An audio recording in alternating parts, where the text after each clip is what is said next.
భారత్ బంగ్లాదేశ్ మధ్య ఈ షేక్ హసీనా విషయంలో ఇప్పుడు రెండు దేశాల మధ్య కొంచెం సున్నితమైనటువంటి అంశం మధ్యలోకి రావడం వల్ల దూరం అయితే పెరుగుతూ ఉంది.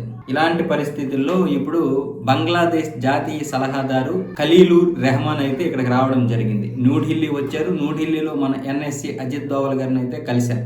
ఆయన్ని కలిసి బంగ్లాదేశ్ ఆయన్ని ఆహ్వానించారు. అజిత్ దోవల్ గారిని దేని గురించి మాట్లాడడానికి వచ్చారంటే షేక్ హసీనా విషయంలో మాట్లాడడానికి వచ్చారు. ఆమెను విడుదల చెయ్యండి, ఆమె నేరస్తురాలు, చాలా పెద్ద మానవ తప్పిదం చేసింది, నేరాలు చేసింది, ఘోరాలు చేసింది, 1400 మంది ఆమె వల్ల చనిపోయారు, ఆధారాలతో సహా సుప్రీంకోర్టులో ప్రవేశపెడితే ఆవిడికి ఐటీసీ కూడా మరణశిక్ష విధించింది. కాబట్టి ఇలాంటి నేరస్తుల్ని భారతదేశం ఆశ్రయం ఇవ్వకూడదు ఇలాంటి నేరస్తులకి. కాబట్టి మీరు ఆవిడను అలాగే మాజీ హోంమంత్రిని ఇద్దరిని కూడా బంగ్లాదేశ్ పంపించాల్సిందే అని ఈ రెహమాన్ మాట్లాడుతున్నాడు. రెహమాన్ కావచ్చు, బంగ్లాదేశ్ కావచ్చు, అందరూ కూడా మాట్లాడుతున్నారు. అలాగే ఇంటర్పోల్ నుంచి కూడా మనకి రెడ్ నోటీసులు ఇచ్చే విషయంలో కూడా అక్కడ వాళ్ళు ఒత్తిడి తీసుకొస్తున్నారు ఇంటర్పోల్కి.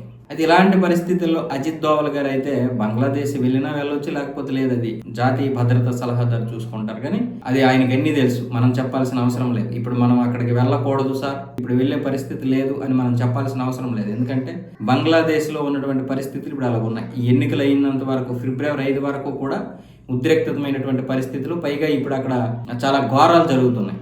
దానికి సంబంధించి అంటే బంగ్లాదేశ్లో నిష్పక్షపాతంగా నిర్వహించేటటువంటి కేర్ టేకర్ అనే వ్యవస్థను కూడా ఇప్పుడు రద్దు చేసేశారు.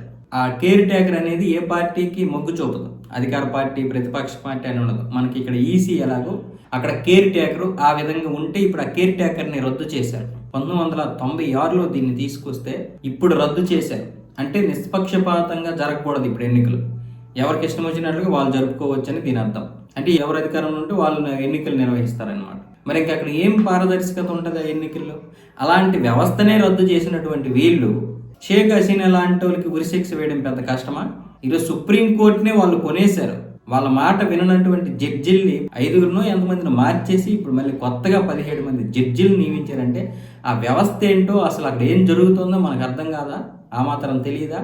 అలాంటి అనాగరికమైనటువంటి వ్యవస్థలో ఇప్పుడు బంగ్లాదేశ్ ఉంది. కాబట్టి అజిత్ దోవల్ గారు ఇప్పుడేమి వాడి ఆహ్వానం మేరకు అయితే వెళ్ళరు. కాకపోతే అలాగని భయపడాల్సిన అవసరం కూడా లేదు. ఇప్పుడు ప్రస్తుతానికి ప్రతి ఒక్కడు వస్తాడు, ఆహ్వానం చెప్తాడు.